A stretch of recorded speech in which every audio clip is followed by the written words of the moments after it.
It's Waxing Lyrical, baby. Hello, Waxers, and welcome to Waxing Lyrical with Mains and Dutch. I'm your host, Mains, and my colleague, as always, in a danger zone and rain for this, Mr. Neil Dutton. How are we, Neil? Not feeling that dangerous, but we'll struggle through. Oh, not feeling dangerous, Dutton. Well, hopefully you'll be up for it momentarily when we get to speak to the brilliant Rob Staton, talking about a lot of Seahawks stuff and also a little sneak preview of a guy that he believes has better numbers than Ed Oliver, which pings a lot of people's interest, believe you me. We also have a couple of stories from the NFL that we want to discuss, and obviously, where better to start than Weird World, Neil? Nowhere better. So let's get straight into Weird World, and we've all made the jokes as 22-year-olds or 21-year-olds at your local bar, but have you got something dangerous stuff down your pants, Neil?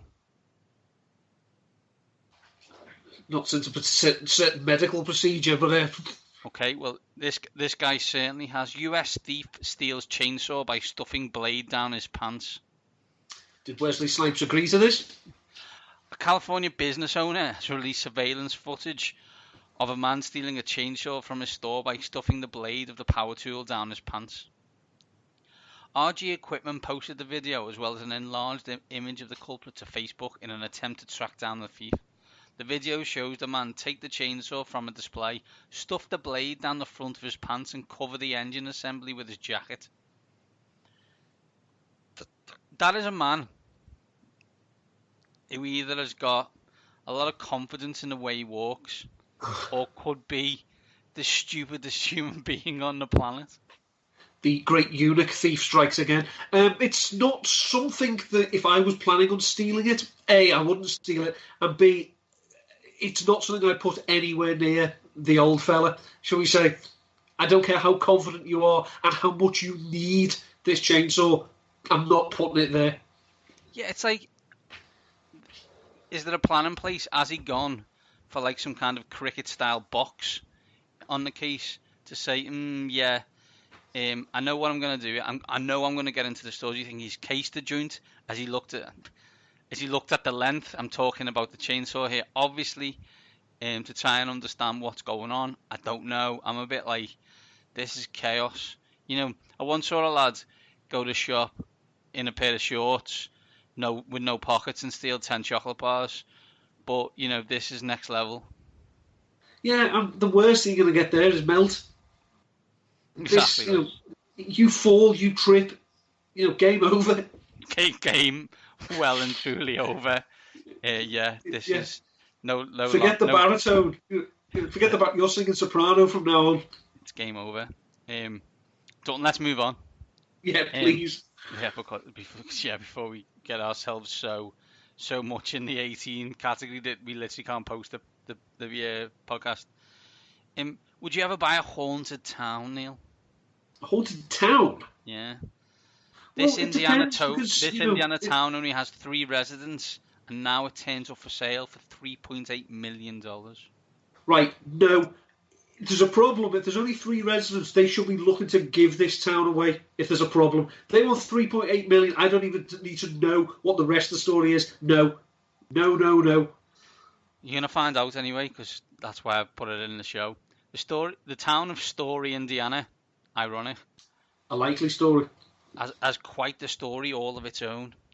First off, Story only has 3 residents. Second, that town of 3 is up for sale for $3.8 million.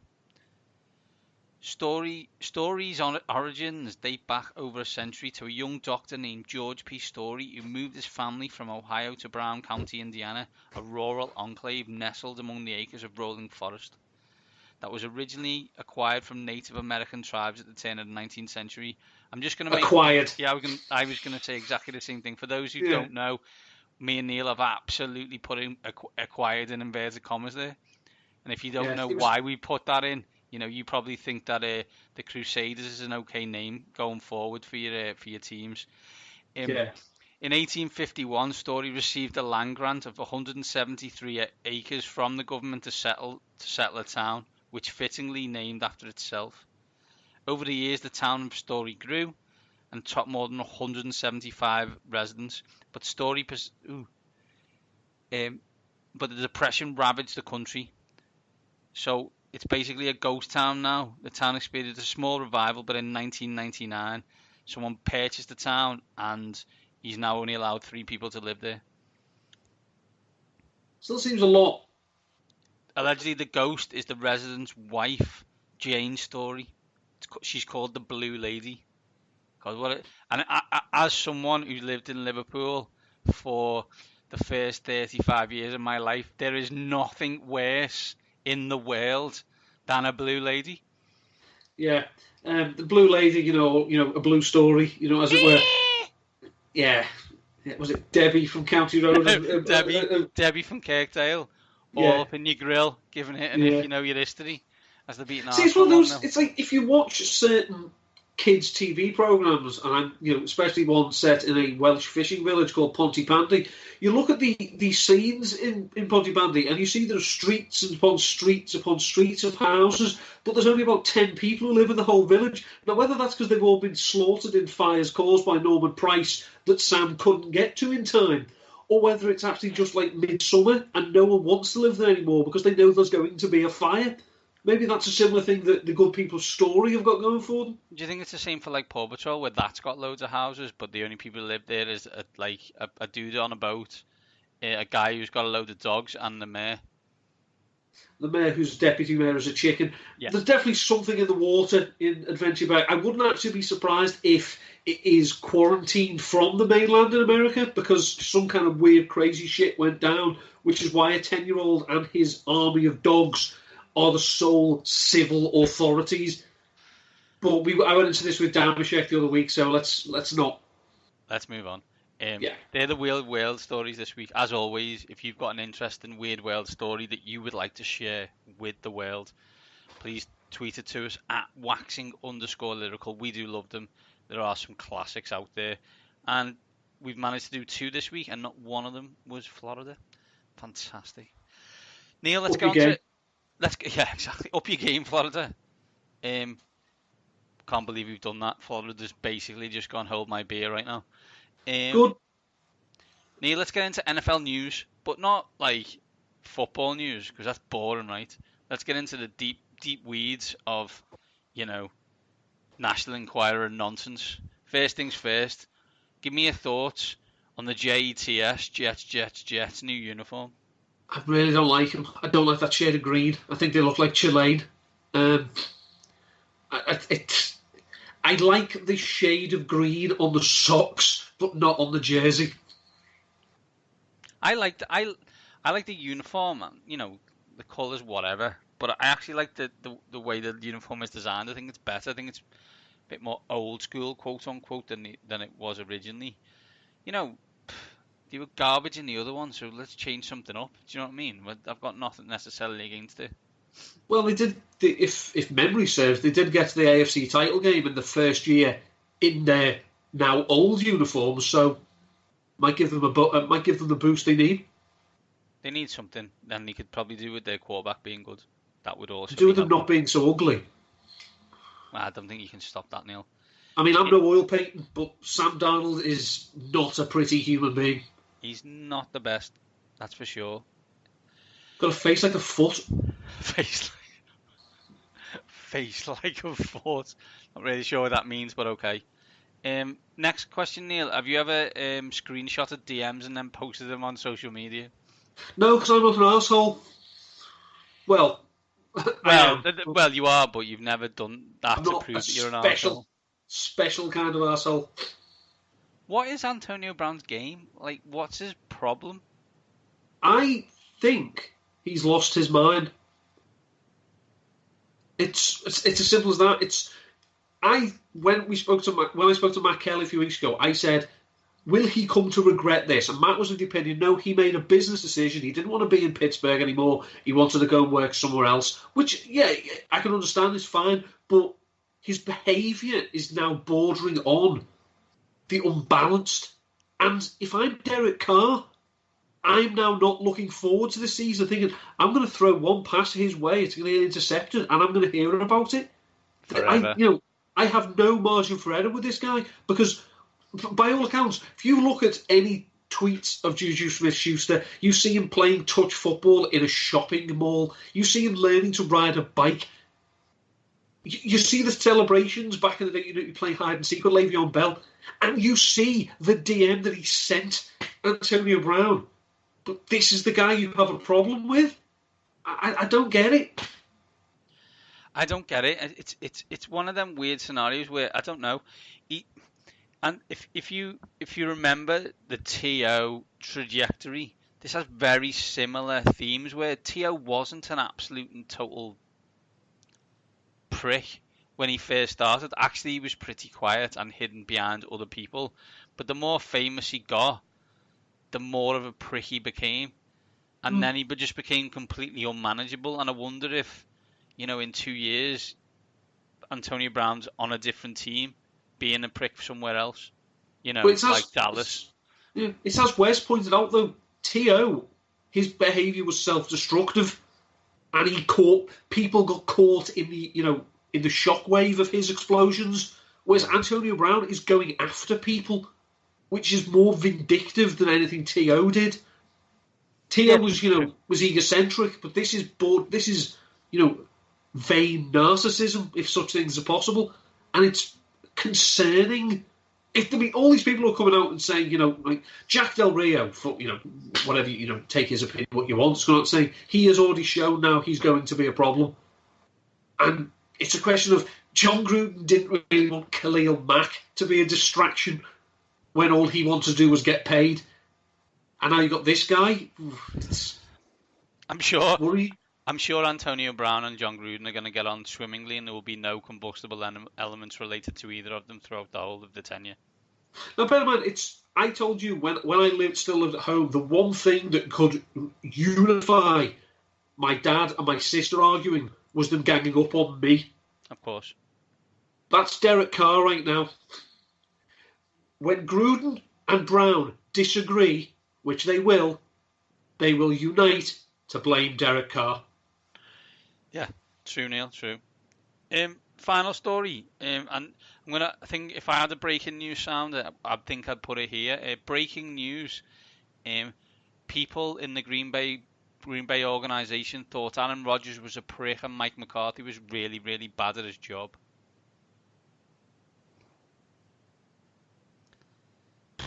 Anyone else shocked by this news? I, for one, am gobsmacked. I, for one, am gobsmacked that someone who is consistently told he is the greatest arm talent ever in the existence of the planet has an ego. I'm surprised at a guy who I've slagged off for 4 years for being bad at his job was actually bad at his job. The more concerning thing about the article by Tyler Dunn, of which we are referring, is how much credit Mike McCarthy apparently tried to take for coaching Joe Montana when Montana was with the Chiefs. It's like, seriously? He was 47 and had already won like 3 Super Bowls. Yeah. So and has calm yourself. Has forgotten more about the West Coast offense than you'll ever learn. That was just like, I've seen Aaron Rodgers. Yeah, he looks like a prick. Yeah, that's fine though. He's really talented, so you unfortunately have to accept that. And yeah, his coach has let someone who is tremendously talented not win loads of stuff. So yeah, he's not very good at his job. Yeah, that's fine. Fine by me. I'm comfortable with that. Yeah, great. It's ironically, Andrew Brandt, the man who negotiated Aaron's first contract, says all the time, greater talent equals greater tolerance. Quarterbacks don't get fired, coaches do. Yeah. So enjoy retirement. Enjoy retirement, Mike. And if you're the head coach who, realising this, still doesn't take steps to impose your leadership on the situation, well, then you're asking for trouble. And you wonder why, when Rodgers missed games, the team quit. Because you've basically told them, no, the team's just gone. Yeah. It's the Tom Moore. Why not Thomas Moore? Tom Moore. Why don't you let the backups take the snaps? Because if Peyton goes down, we're effed, and we don't practice effed. Well, no, you've just said we practice effed. So yeah, I just look and think like I didn't think there was a big possibility that he was going to get many job offers going forward. I think there is a campaign of building up his credibility again that needs to happen. Because first things first, are you going to allow your new quarterback or recently drafted quarterback or soon to be drafted quarterback be in the hands of someone who has now been almost shown to hold back Aaron Rodgers? Well, it's the thing that I pointed out is that McCarthy's main lieutenant who went elsewhere and took his offense with him was McAdoo. And we saw the Giants' offense stink without Aaron Rodgers running it. We then saw the Packers' offense start to stagnate. So maybe it was the fact that this wonderfully gifted quarterback isn't actually running your offense and basically sandlotting it. That's what made it work. What I will say is a final thing on this before we go is Matt LaFleur, young head coach with limited chutzpah. I wish you all the luck in the world installing your offense. Yeah, the best of British. It was like this idea of when Peyton Manning went to Denver. Oh, how will he learn the system? Piss off. Didn't Adam Gase do a great job? Yeah, he did. Yeah, brilliant. Yeah, absolutely fantastic. Yeah, we know how good an offense it was by how well Adam Gase has done everywhere else since Peyton Manning turned up. Yeah. Neil, but again, it's Mike McCarthy is responsible, for Joe Montana's success that occurred 10 years before he ever got hold of him. So, excellent. What can I say? Well, that's the news portion of the show, Neil. We've done Weird World, so let's get on to the brilliant Rob Staton and let's find out if he is nervous about Russell Wilson being his Seahawks quarterback in the next couple of years. And joining us now on Waxing Lyrical, it's great to have Radio Humberside, Look North BBC Sports editor, and importantly for this show, Seahawks draft blog writer Rob Staton with us. Rob, welcome back. How are we? Good, thanks, guys, and really good to be back on the show today. We're gonna talk a lot of Seahawks draft, obviously, but I'm gonna broach the elephant in the room as Dutton's written the questions and made me ask. With the noise around contracts still to be done on the Seahawks on the roster that exists right now, where do we stand from your view on Russell Wilson? And is there a fear that we're getting close to that kind of, not necessarily Washington disaster, but, having arguments about franchise tags? Yeah, it's a very real threat. And I think a lot of Seahawks fans are in denial at the moment and kind of just want to cover their eyes and their ears and think that this is just going to be a fine and that Russell Wilson will sign a new contract and everything's going to be okay and they'll move on. But I don't see it that way at all. I think you could see this coming at the end of last season. As soon as the Super Bowl started, Adam Schefter was reporting neither side has had talks. And you think, okay, well, where's that information come from? It's Mark Rodgers, Russell Wilson's agent. Then you get Colin Cowherd talking about Wilson and his wife, Sierra, would be interested in a trade to the Giants. Then you get, Russell Wilson appearing on Jimmy Fallon. And Jimmy Fallon, who's not, a sage on NFL football, asking Russell Wilson questions about his contracts and the Giants rumours. And there's been a very aggressive approach from Wilson's camp about trying to get the Seahawks to pay him what he wants. And then from the Seahawks' perspective, they then get thrown this April the 15th deadline to get a deal done. I don't think a deal is going to get done. And then presumably what's going to happen after that is Wilson's going to shut down negotiations and say, right, I'm playing on the franchise tag from now on until you meet my demands. And if the Seahawks get put in that position, they're going to have a big call to make. And I think if they are in that position in a few days' time, I think they will see what's out there in terms of trade. I don't think anything will happen before this draft. I think they'll probably seriously consider drafting a quarterback with their first pick in order to prepare themselves for a possible divorce in the future. And I think in 12 months' time, they're going to have a big call to make when teams like the Giants, possibly the Dolphins, other teams, and they'll be looking at the possibility of trading for Russell Wilson. And I think in 2020, he could easily move on. Do we know what numbers he's looking for? Is he looking for guarantees or years, Rob, or both? Well, There's a few things that are being talked about. The Seahawks don't guarantee second years of contracts fully, which is a similar thing that the Pittsburgh Steelers do. What the Seahawks do is they guarantee contracts based on injury. So 5 days after the Super Bowl, if you were injured, I think you get your contract guaranteed, and they've done that with all of their players. And I don't think they want to deviate from that. I think they feel if they do that for Wilson, then they've got some big negotiations coming up with other players as well. We'll ask for that as well. So I don't think they want to move away from that. I think that there's been talk that Wilson wants a guaranteed percentage of the cap. So let's say in 3 years' time, if there's a new CBA and a load of gambling money comes into the league and the salary cap suddenly shoots up, Russell Wilson will want, let's say 20% of the salary cap guaranteed to him. So let's say if he signs a $35 million a year deal now, but in 3 years' time, 20% is $45 million, let's say, he wants to see his salary rise like that. So he's never left, as the 7th, 8th best paid quarterback in the league. So I think that's something that he's going to look for. And he may well want a fully guaranteed contract. So the full 4 to 5 years fully guaranteed.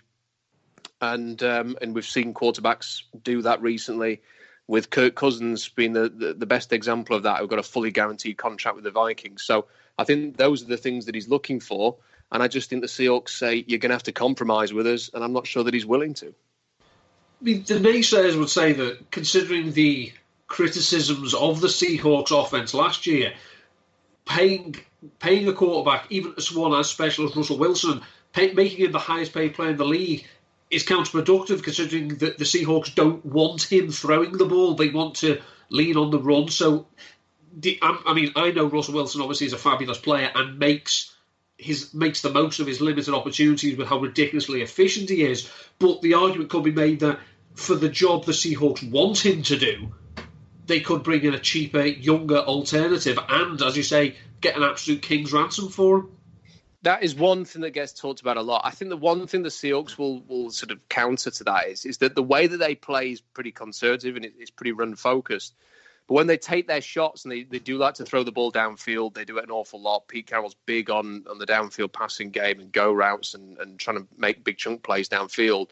That Wilson is probably the best in the league at that. And if you are he had his best year statistically last season, which is, he is the perfect quarterback for them in that regard. He does what they want perfectly from a quarterback. They don't really want anything else. They don't want a Jared Goff or somebody like that who runs that kind of offense. They want somebody who can throw the ball downfield with great precision and accuracy, not turn the ball over and extend plays. So in many ways, he's perfect for them. But they've got to balance it out. I mean, they like a few other teams, are not going to want to cripple their salary cap with a guy who is earning, $40 million a year plus, if that's what he wants, a percentage of the salary moving forward.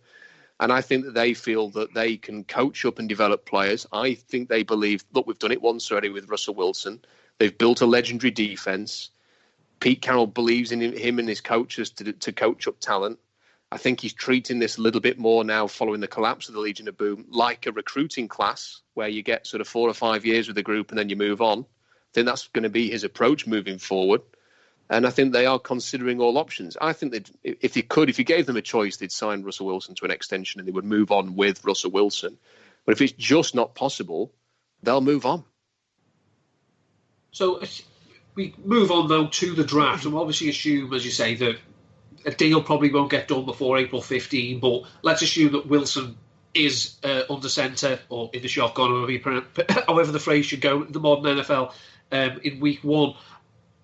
There's an argument that while, as you say, the Seahawks want to be ridiculously run heavy to almost to a fault, they probably could do with upgrading the weapons around them. There's obviously been some speculation regarding Doug Baldwin's future, and in his latest mock draft, Charles Davis has the Seahawks taking DK Metcalf at 21. First off, do you like the player, and do you like the potential fit with the Seahawks? I could imagine the Seahawks having some interest in him just because he's a fantastic athlete. And whenever the Seahawks spend their first pick in a draft, it's usually on somebody who has traits or uniqueness to them.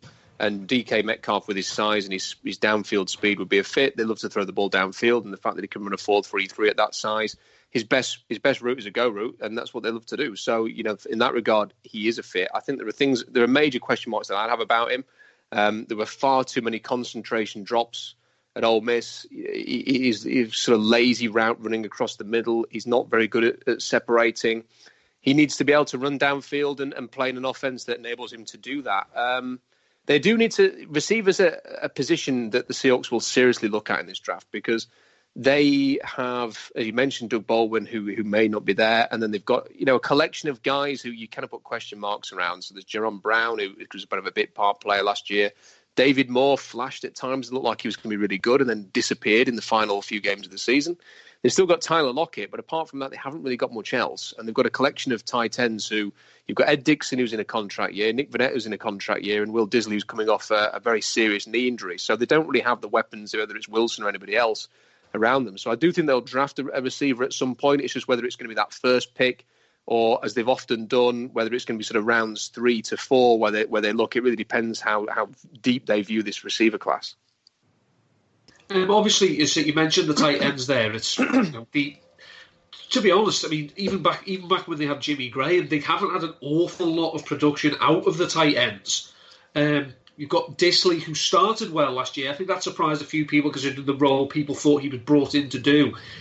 This looks like not a terrible tight end class. You've obviously got the guys at the top end, the Noah Fant and the TJ Hawkinson.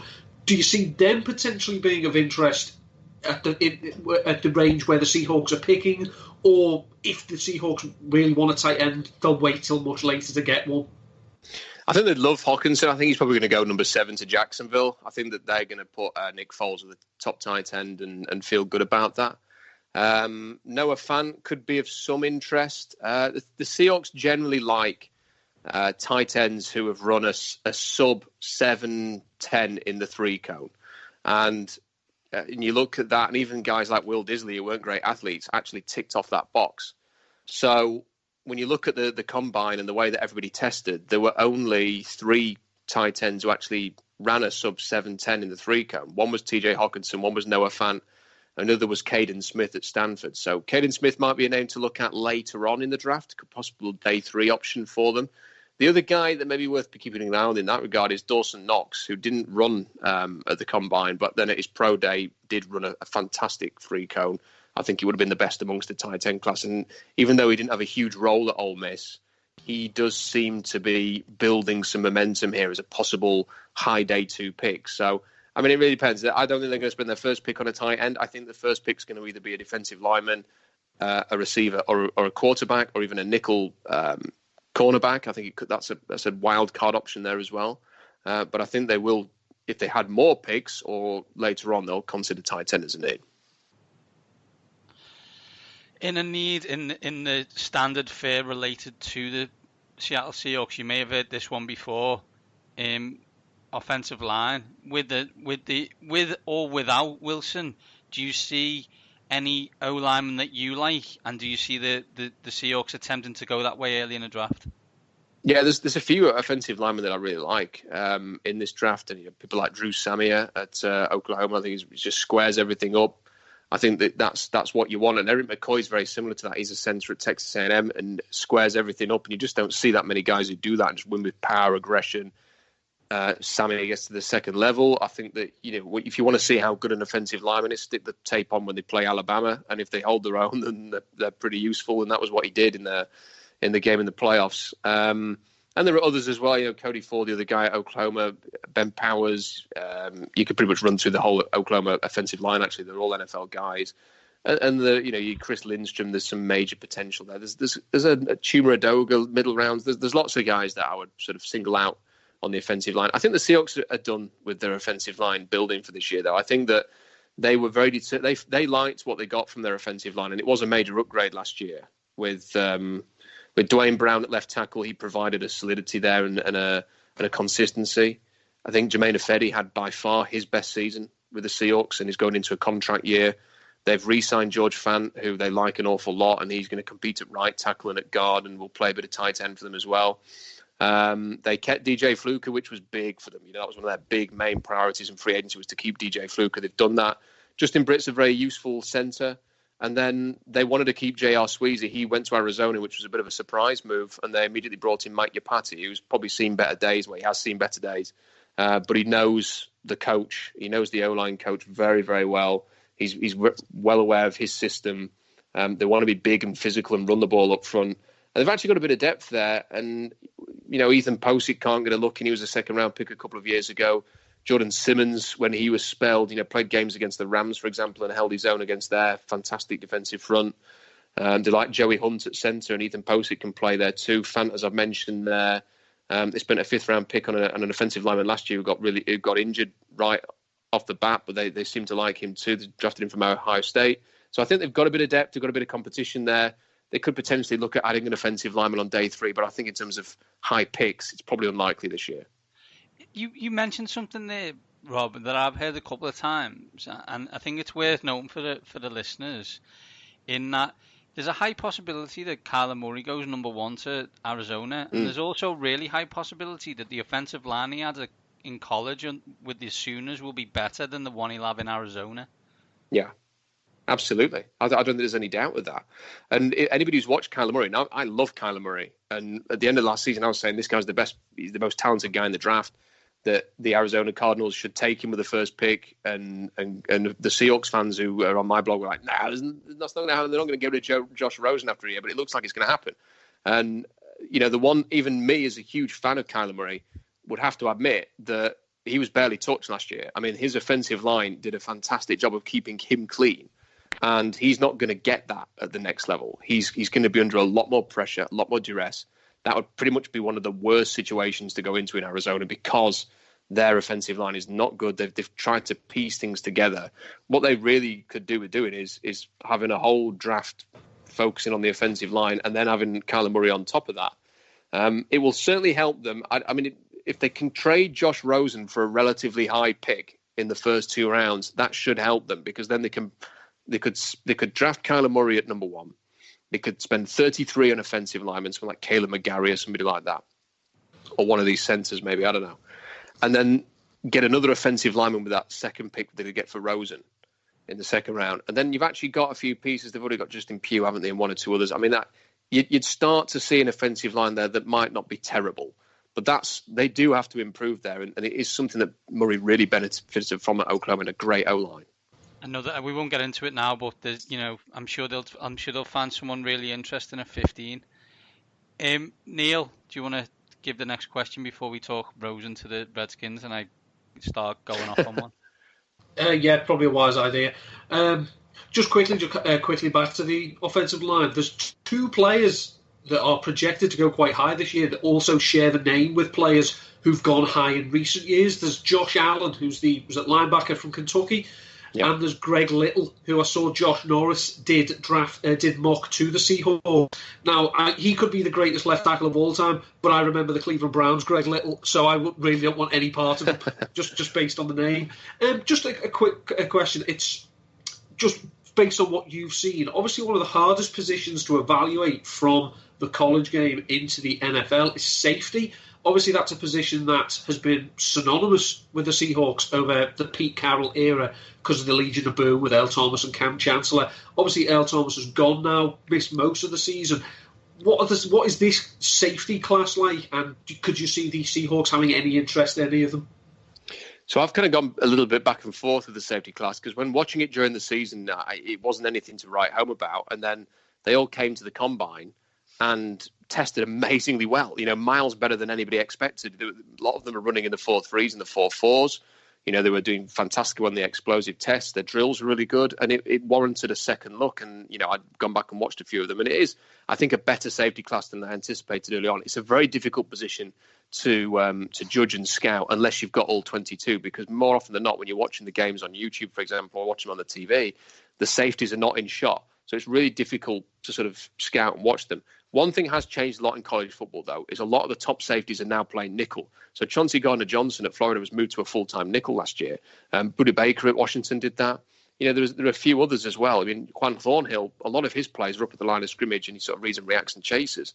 So a lot of guys are playing nickel now. And I think the Seahawks, from the Seahawks perspective, I think they like their safeties a lot more than maybe the media and some of the fans think. They really like Bradley McDougall. They really like Delano Hill, who had a really strong end to last season. And they like Tedrick Thompson more than the fans. I think Seahawks fans expect everybody to be Earl Thomas now, and that's never going to happen ever again.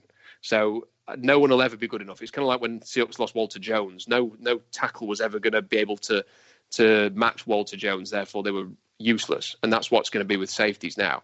I think what they will look for from this class, and I do think they'll draft one, is someone to replace Justin Coleman. So Coleman's gone to Detroit as their nickel corner. I think they're going to draft one of these safeties, potentially, to play nickel corner because they can run 4-3-4-4, which is as fast as the corners anyway, and they can read and react, and they can play that big nickel position. Delano Hill played 44% of the defensive snaps last year as a big nickel, and they seem to be incorporating that role more in. The Seahawks were in nickel in base more often than not last year. And the other thing is the Patriots have just shown that the best way to slow down the Rams in the Super Bowl was to play two safeties at either end of the defensive line and take away all these sweeps, take away all these reverses and misdirection.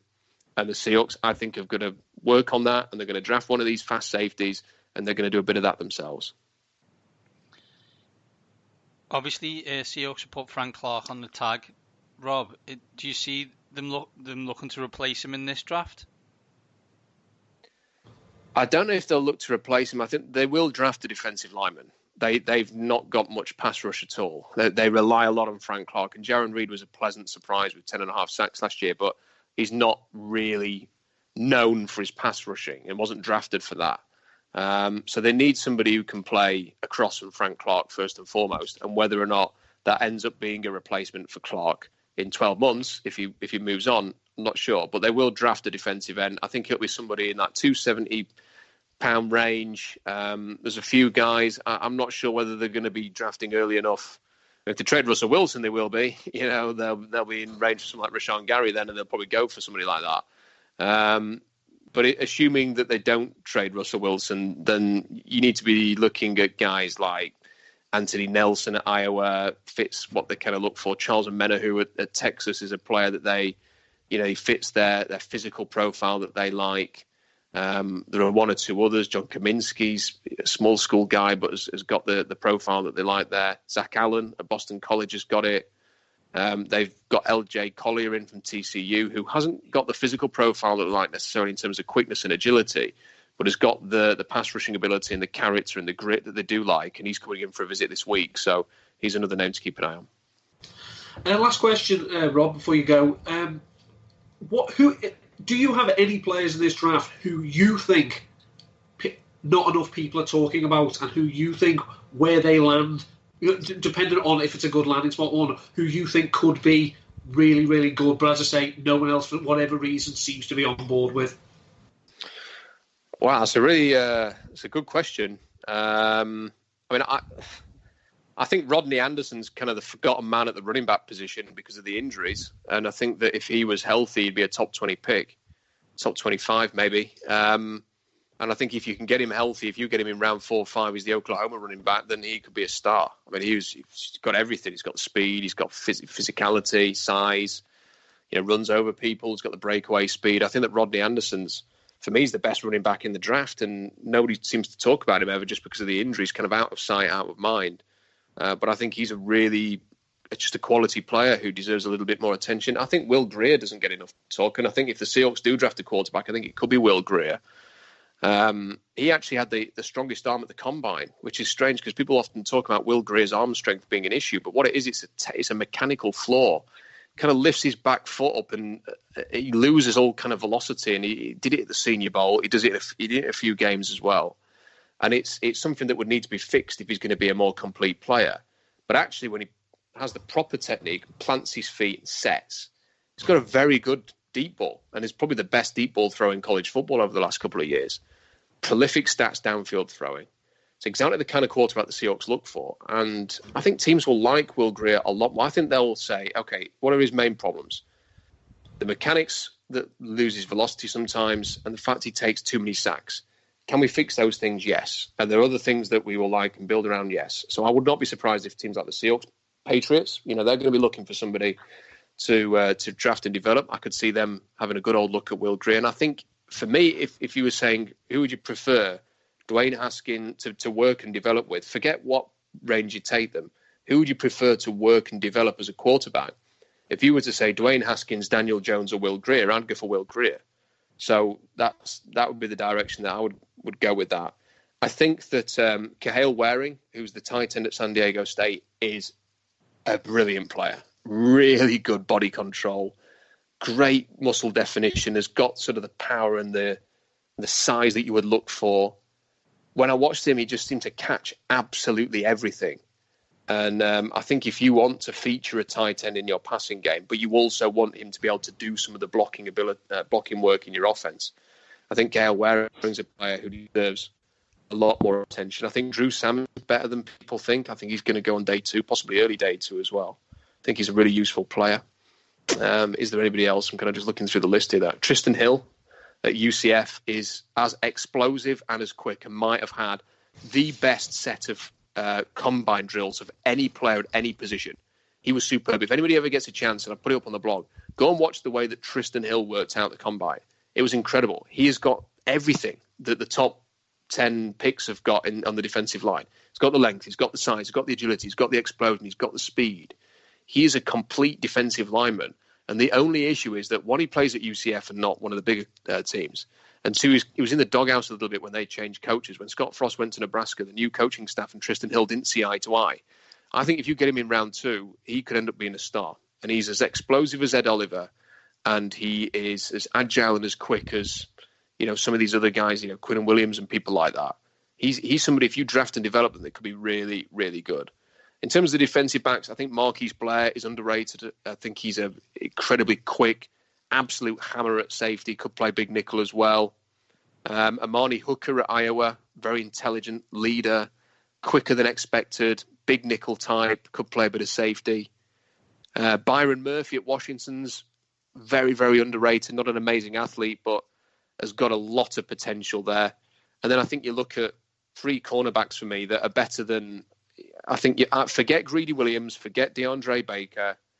There's others that have been talked up as well. I think the 3 that I would want to take early on are Justin Lane at Michigan State, and then the 2 Johnsons, Isaiah Johnson and Lonnie Johnson. They're the 3 cornerbacks that I would focus on.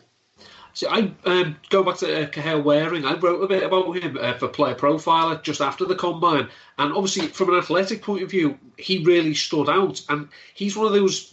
He's not annoying. It's the situation that's annoying, in that it's so hard to project that his production because of the offense he played on. Because San Diego State is just like, no, we just run the ball. Obviously, Bashard Penny, Donnell Pumphrey, they just run the ball. This was the problem that George Kittle had coming out of Iowa, and to the extent the 2 kids coming out this year have got the problem is their offenses primarily just want to run the ball. So these people like, the likes of Kittle, Cahill Waring and Hawkinson and Fant, they could be absolutely phenomenal, but we've never seen them in a fully featured role. Which is tough when you're trying to project, isn't it? But I think the one thing with Waring is that when you actually sort of break down the catches that he made some big plays for them, And when I say big plays, I don't mean 50 yards for a touchdown. I mean, there's a key 3rd down. There's 3rd and 15, and he somehow found a way to get open just enough to convert. And difficult grabs, all kind of grabs. He can run the seam. He can make tight throws at the sideline, tight catches at the sideline. He can box out. I was much more impressed with him than I expected, and immediately tabbed him as somebody who, there's quite a few that have moved up. I think he's probably a notch below Dawson Knox, maybe a notch ahead of Jay Sternberger, who I also think is very good at catching the ball, but I think Waring's got maybe more upside than he does. But it is a good deep tight end class, and I think I could see the Patriots, it's mentioned the Patriots game, that I could see them looking at Waring. I think he's the kind of player that I could see them going for, and he would function very nicely in their offense. Well, Rob, that is an information overload. I've been making notes. Going to go back and study all those players and make sure that we keep an eye on them going forward. As always, we thank you for your time, and we will let you get back to the rest of your evening. Thanks, guys. Anytime. And there was the brilliant Rob Staton. Dutton. Wow, what a number of names. And the guy from UCF who has numbers like Ed Oliver. You go, hello? That seems interesting, so we'll definitely keep an eye out. Speaking of someone who has a severe man crush on Ed Oliver, the idea of getting someone like him, but much later in the draft, appeals to me. Yeah, it's an interesting concept, right? Interesting concept. So a busy show, Neil. Another interview in the books. A discussion about a chainsaw down your pants. And uniforms. What more could you ask on a Waxing Lyrical show? If you want more, you've come to the wrong place. Where can people read you for the rest of the week, Neil? The rest of this week, I have had 3 articles for number 5 of late. One is about Robbie Anderson of the New York Jets. Another came out today, as recording this, on Wednesday, is about D.D. Westbrook of the Jacksonville Jaguars. Not a tight end in sight. And another is a running back prospect who, again, people don't think have heard of him, and if they have, they're not giving him enough attention. It's Darren Hall of Pittsburgh. Now, Pittsburgh, as you know, generally tend to do quite well in producing NFL running backs. I've heard. Yeah, like LaShawn McCoy, Deion Lewis, James Conner. But for some reason, Darren Hall doesn't seem to get any attention, which, considering the uninspiring athleticism of this running back class, annoys me. So they're all available on RotoViz. Check them out and follow me on the Twitter at ndutton13. I am at Manzy7. I would avoid me, especially on Sunday, being a nervous wreck about Eden Hazard. Really not worth it. Together we are at Waxing_Lyrical. We will be back very soon with another interview and some more news and weird world. Until then, these top guys are out.